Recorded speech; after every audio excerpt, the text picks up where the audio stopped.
बिस्मिल्लाहिर्रहमानिर्रहीम। आज जो टॉपिक हम डिस्कस करने जा रहे हैं इकोनॉमिक्स के अंदर वो है जी लॉ ऑफ डिमांड। अब यहाँ समझने की जो चीज़ है वो है जी डिमांड क्या चीज़ है। इसके बाद हम बात करेंगे लॉ ऑफ डिमांड। डिमांड का लॉ क्या है, उसका कानून क्या है। तो देखते हैं, लेट्स सी।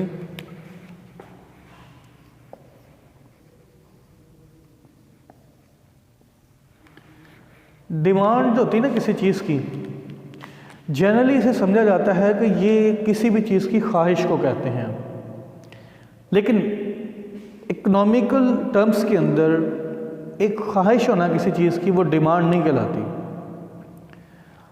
किसी भी चीज़ की जब आपको ख्वाहिश है, डिज़ायर है, and you also have the purchasing for that commodity, उसको ख़रीदने के लिए आपके पास इतने पैसे मौजूद हैं कि जो आप ख्वाहिश कर रहे हैं वो आप ख़रीद भी सकते हैं और आप ख़रीदेंगे उससे। That is called demand. किसी भी चीज़ को ख़रीदने के लिए जो आप ख्वाहिश भी रखते हैं प्लस आपकी दूसरी चीज़ क्या है, परचेजिंग पावर। इसका मतलब दो चीज़ें।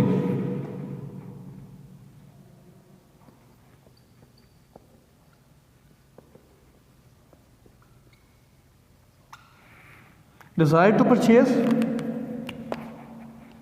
Plus purchasing power. जब आपके पास ये दोनों चीज़ें होंगी, किसी चीज़ को ख़रीदने के लिए डिज़ायर भी है आपकी और आप उसे ख़रीदने के लिए पैसे भी रखते हैं, देन वो आपकी डिमांड कहलाएगी। अब आते हैं लॉ ऑफ डिमांड की तरफ कि लॉ ऑफ डिमांड क्या चीज़ है।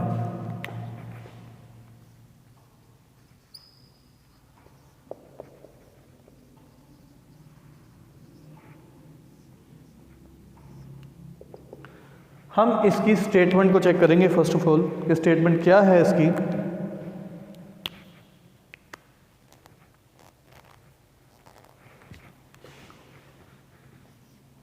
If other things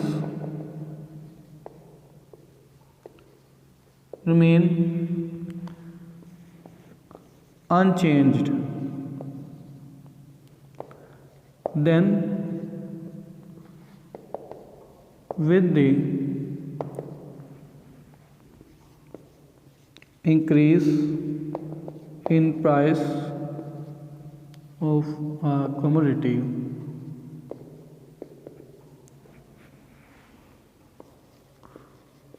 demand will decrease।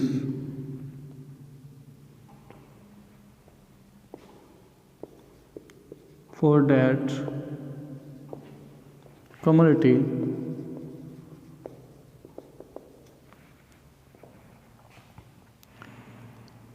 and with the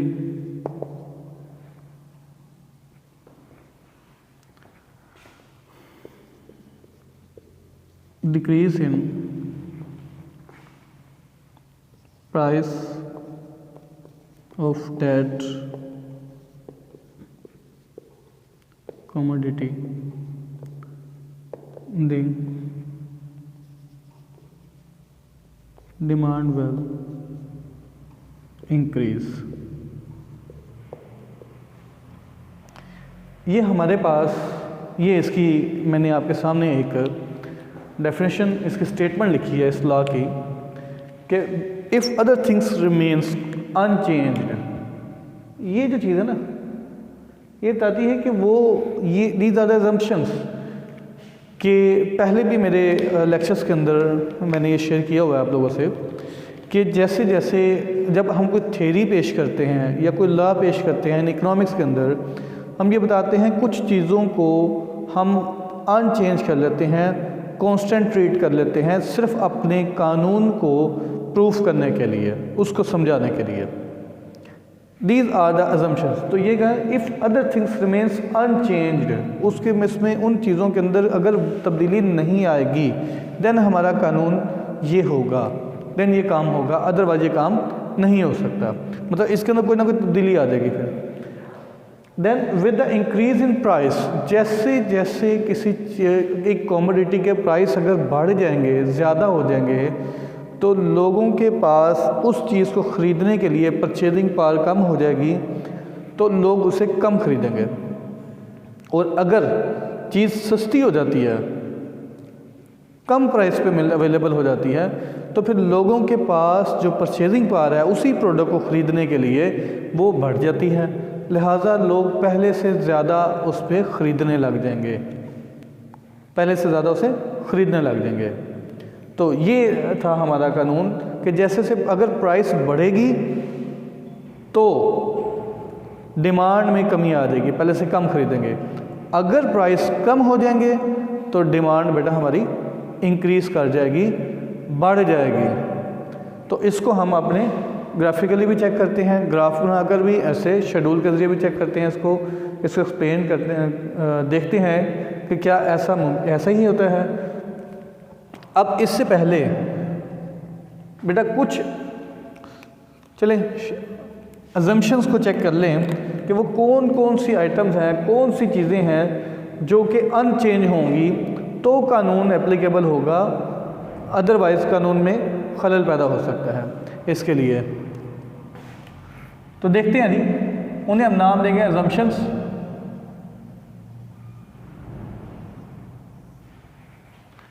कौन सी अजम्पशंस हैं हम, तो देखें बेटा उसमें क्या है जी।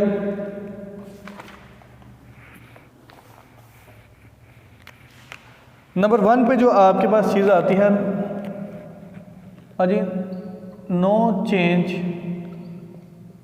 इन इनकम। आप जो चीज़ खरीद रहे हैं या इस्तेमाल कर रहे हैं उसके दौरान आप लोगों की इनकम में, कंज्यूमर की इनकम में इजाफा नहीं होना चाहिए। अगर इजाफा हो गया तो कंज्यूमर जो प्रोडक्ट इस्तेमाल कर रहा है उसे छोड़कर उससे बेहतर वाली प्रोडक्ट पे चला जाएगा, तो इनकम में इजाफे से इसकी डिमांड फिर भी चेंज हो जाएगी। लेकिन हमारा कानून कहता है हमें सिर्फ प्राइस और क्वांटिटी का, डिमांड का आपस में चेंज देखना है।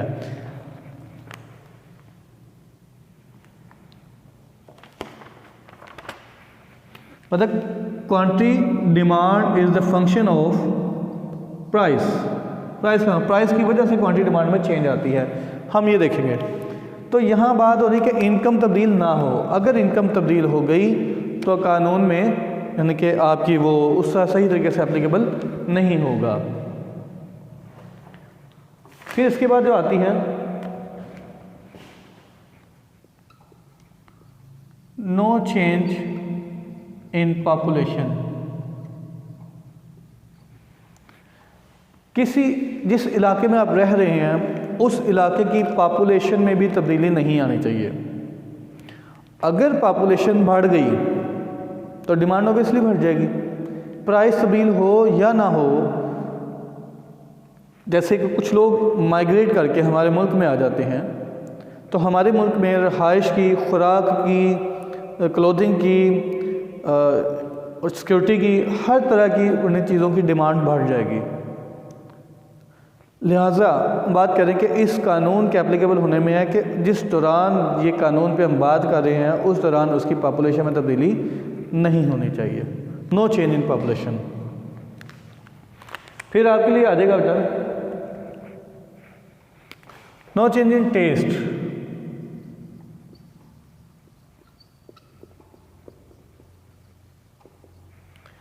जिस चीज़ को, प्रोडक्ट को एक रैशनल कंज्यूमर यूज़ कर रहा है, इस्तेमाल कर रहा है, उस दौरान उसकी टेस्ट उसका चेंज ना हो, या जो चीज़ परचेज करने जा रहे हैं वही परचेज कर रहा है, उस दौरान उसे दूसरी प्रोडक्ट के ऊपर उसका यानी कि ये ना हो कि इसको छोड़ कर नहीं मैं दूसरी परचेज कर लेता हूँ, ऐसा ना हो। उसका ज़हनी तौर पर मुकम्मल तौर पर उसी चीज़ पर इत्तेफाक हो कि मैंने यही जो चीज़ ख़रीदने आया हूँ मैंने यही ख़रीदनी है।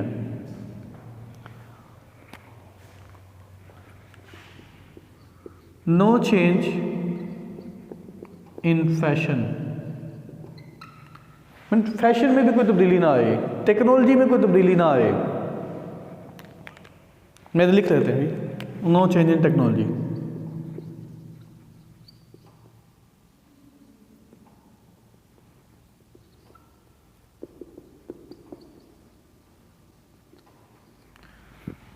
कि फैशनेबल आइटम आप फैशन के साथ साथ इस्तेमाल करेंगे तो फिर बेटा जैसे नया फैशन आएगा, अगर आप इसके आदी हैं कि फैशनेबल आइटम का इस्तेमाल करना है, तो फिर आप पहले वाली जो आइटम्स होंगी उन्हें छोड़ देंगे। उस दौरान अगर फैशन नहीं आ गई प्रोडक्ट तो आप उस पर चले जाएंगे। उसके बाद नो चेंज इन टेक्नोलॉजी, अगर टेक्नोलॉजी चेंज होकर जैसे सेल फोन्स हैं हमारे, उनकी टेक्नोलॉजी चेंज होगी। अब पहले जो है कीपैड यूज़ करते थे, बाद में आ गई उसका टच फ़ोन, तो लोग इसको छोड़ के उससे बेहतर की तरफ चले जाएंगे। लिहाजा टेक्नोलॉजिकल आइटम जो है ना वो भी तब्दील नहीं होंगी आपकी। तो ये हमारी अजम्पशंस कहला रही हैं।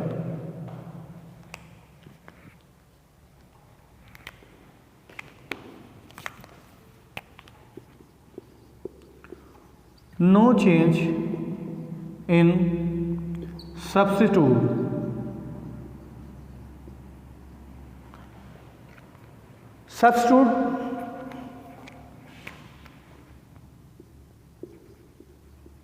सब्स्टिट्यूट प्राइस के सब्स्टिट्यूट प्राइस में कोई तब्दीली नहीं आएगी।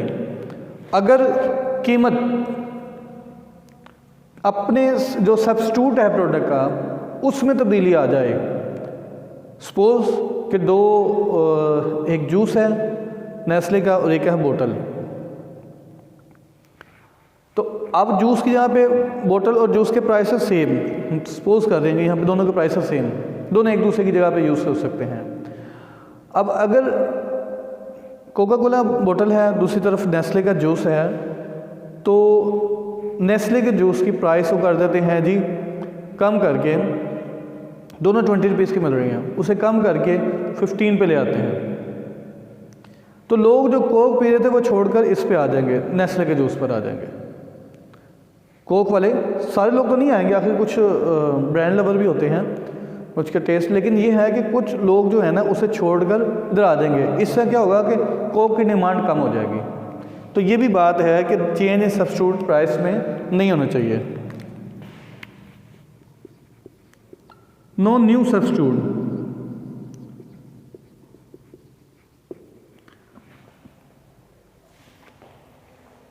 अब उस प्रोडक्ट का कोई नया सब्स्टिट्यूट भी ना आए।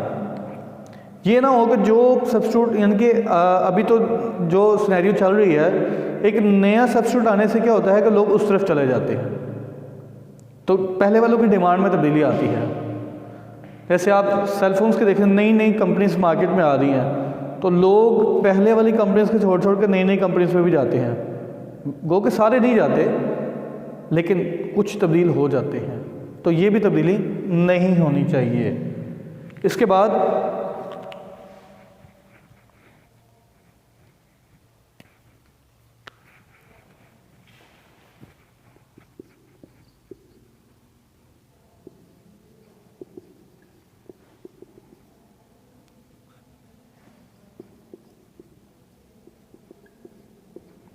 फ्यूचर एक्सपेक्टेशन भी नहीं होनी चाहिए, उसमें भी कोई तब्दीली नहीं आनी चाहिए। अगर फ्यूचर एक्सपेक्टेशन हो कि इन फ्यूचर किस कोई चीज़ की कमी आ जाएगी, या सपोज कि इनकी कमी आ जाएगी, या चीज़ इन फ्यूचर महंगी हो जाएगी, तो फिर लोग जो है ना उसमें भी डिमांड में चेंज आ जाती है। लिहाजा फ्यूचर एक्सपेक्टेशन में तब्दील ना हो, इसे लिख लेंगे नो चेंज, बेहतर है जी, no change in future expectations.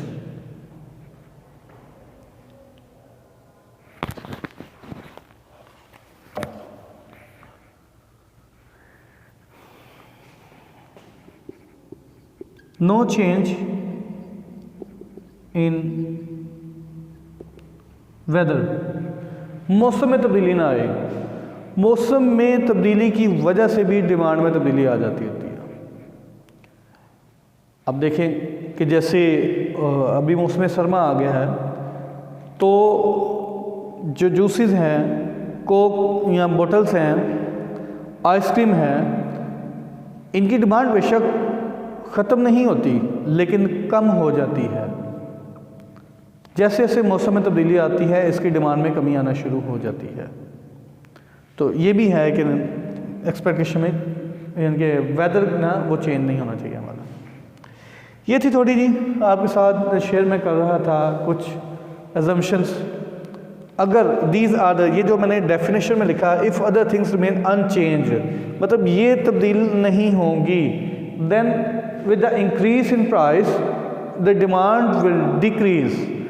Price के बढ़ने से डिमांड कम हो जाएगी किसी चीज़ की, and with decrease in price the demand for that commodity will increase. कि प्राइस के कम हो जाने से उस प्रोडक्ट के डिमांड में इजाफा हो जाएगा।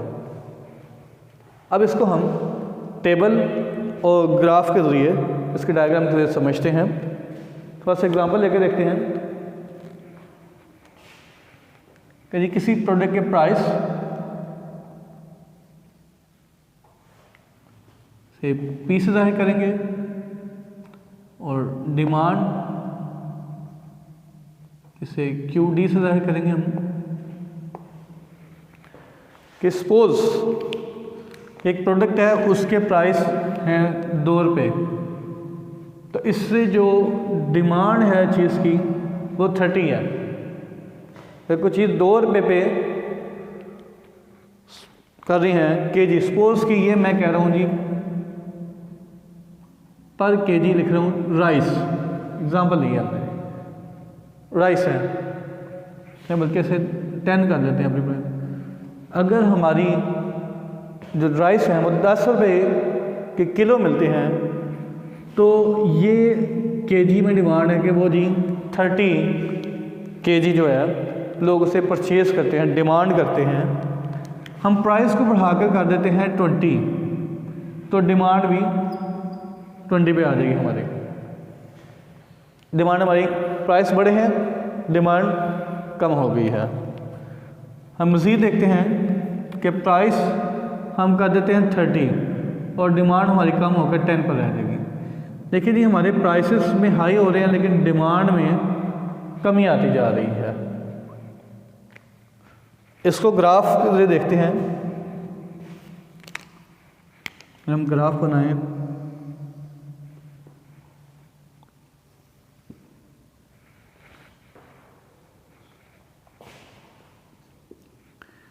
इस तरफ हम लिखते हैं प्राइस,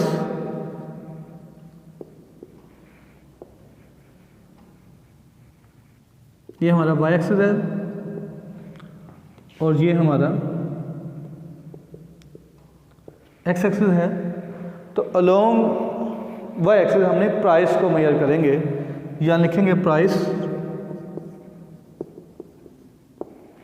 और यहाँ पे लिखें हम लोग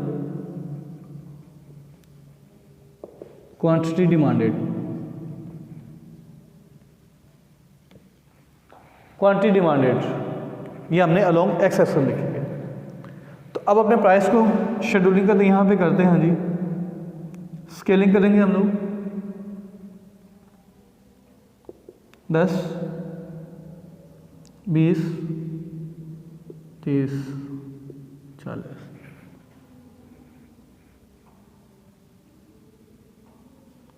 10, 20, 30,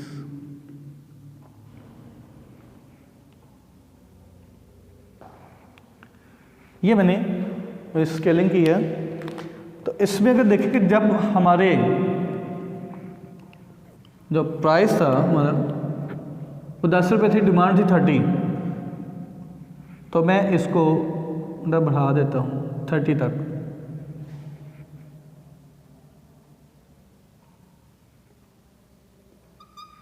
जब प्राइस 20 हुए, डिमांड कम होकर चले जाती है 20 पर।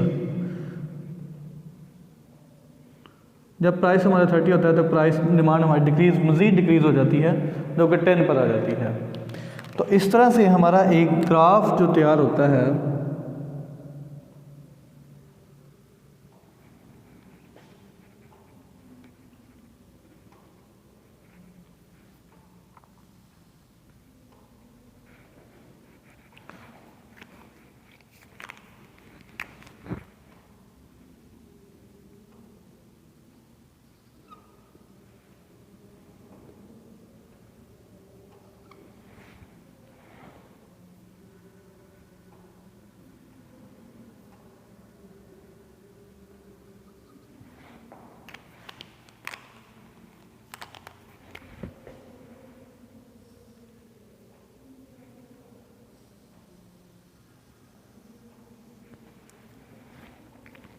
ये एक ग्राफ हमारा तैयार हो गया, जिसके ऊपर हम लोग लिखते हैं जी, इसके पॉइंट का नाम ABC और दिस इज डिमांड कर्व। हम इसे नाम देंगे जी डिमांड कर्व का। तो ये शो करता है कि जब हमारी प्राइस थे 30 तो डिमांड हमारी 10 थी। जैसे प्राइस को अगर हमने इसे कम किया है, 30 से 20 पर लेकर आए हैं, तो हमारी डिमांड जो 10 पे थी वो एक्सपेंड करके वो 20 पर चली गई है। फिर इसे देखें कि हमारी जो डिमांड, अगर हमने प्राइस 20 से 10 पे ले आते हैं तो डिमांड 20 से एक्सपेंड करके 30 पे चले जाती है। तो इस तरह से ये हमारा जो ख़त है ये एलोंगेट करता है, लंबा होता जाता है। ये बताता है कि जैसे जैसे बेटा प्राइस कम हो रही है डिमांड बढ़ रही है। अब इसे वाइस वर्सा करके देखें कि अगर प्राइस को बढ़ाकर देखें तो डिमांड हमारी कॉन्ट्रैक्ट करती जाएगी, कम होती जाएगी, श्रिंक होती जाएगी हमारी demand.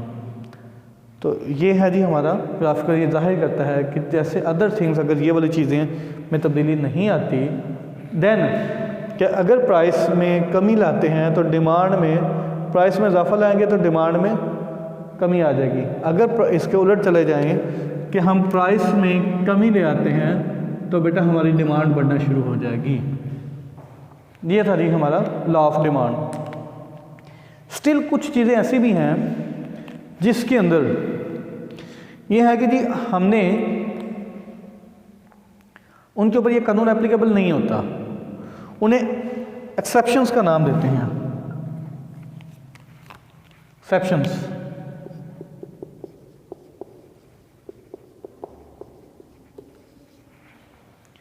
Exceptions of the law ये कौन सी हैं जी?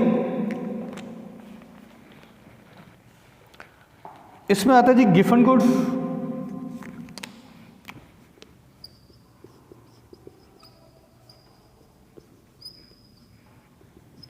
Given goods. ये ऐसी गुड्स को कहते हैं जिनके सब्स्टिट्यूट्स अवेलेबल होते हैं और बहुत ज़्यादा हाई प्राइस पे नहीं होती। जैसे आपके ब्रोकन राइस हैं और राइस जो सही राइस जो हैं आपके चावल हैं और ब्रोकन राइस पे इसके अवेलेबल मिलते हैं। तो अगर आपके प्राइस में कमी आएगी तो लोग कंप्लीट चावल जो है उन चावलों को ख़रीदने लग जाएंगे, बल्कि ब्रोकन राइस की डिमांड में इजाफे की बजाय कमी ले आएंगे, बेहतर आइटम की तरफ चलेंगे। इसलिए इनके ऊपर यह कानून एप्लीकेबल नहीं होता। इनकी डिमांड प्राइस में कमी की वजह से मज़ीद कम हो जाती है। दूसरा जी लाइफ सेविंग,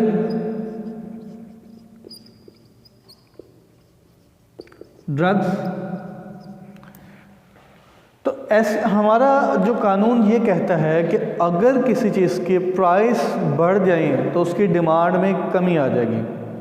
लेकिन जो लाइफ सेविंग ड्रग्स होती हैं, जो मेडिसिन है जिससे आपकी ज़िंदगी बचाई जा सकती है, वो महंगी भी हो जाएंगी तो उसके महंगे होने से भी उसके प्राइस में कमी नहीं आएगी, मजबूरी है ये है। फिर आप कहते हैं necessities of life.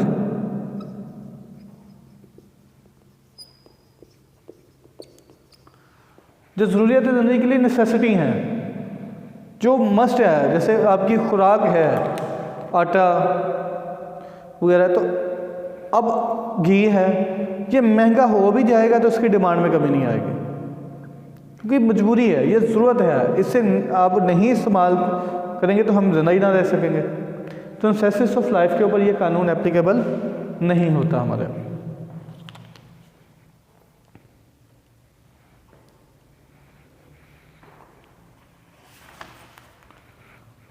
High price products अगर आ जाएं तो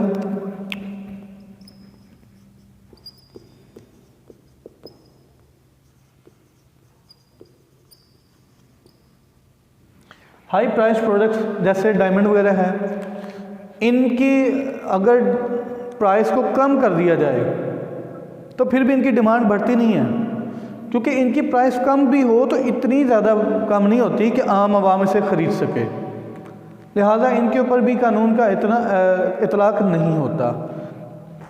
इसके बाद आती हैं कुछ मार्क और डिस्टिंक्शन।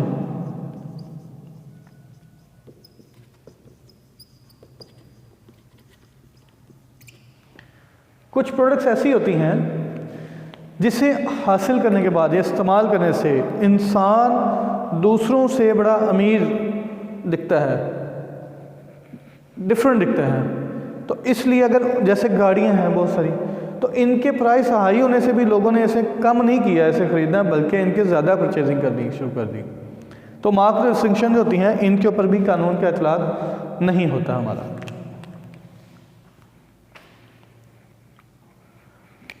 एक्यूट शॉर्टेज अगर हम नाम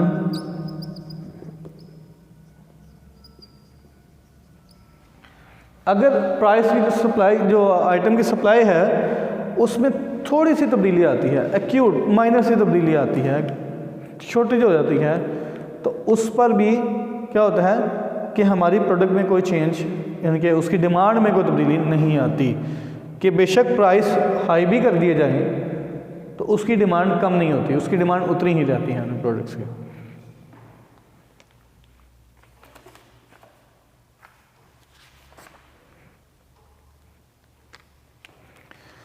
तो बेटा ये है हमारा टोटल जो आज का टॉपिक था, तो कानून है लॉ ऑफ डिमांड, और उम्मीद है आप लोगों को ये समझ आएगा। तो अगर किसी बच्चे को कोई चीज़ या किसी पर्सन को मुझसे मज़ीद कुछ आइटम इससे रिलेटेड को पूछना हो या और कोई क्वेश्चन हो तो मुझसे रब्ता करके अपना क्वेश्चंस को क्लियर कर सकते हैं। जी, अस्सलाम वालेकुम।